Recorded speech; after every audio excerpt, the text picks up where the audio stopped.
مجنونم بی کماکان سال هاست دادم سینما چاک اختصاصی از اومیکس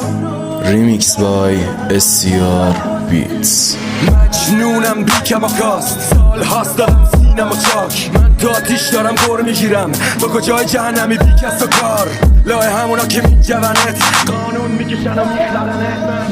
میپرم رو این فقره سر تو بالا بگی کی زدتت را میرم رو قلب خطر واسه خلق اثر با سر میرم تو جنجال چرکی عقل واسه دلال من جرم جنونم بازی چه سر به قرونم دست بذار رو کل وجودم من خونی آگر سرمه خونم وقتی خطی خطو میکنه له حیوان ناطق میکنه هی نمیخواد سیر چی شده شه کل زندگیم شیشو بشه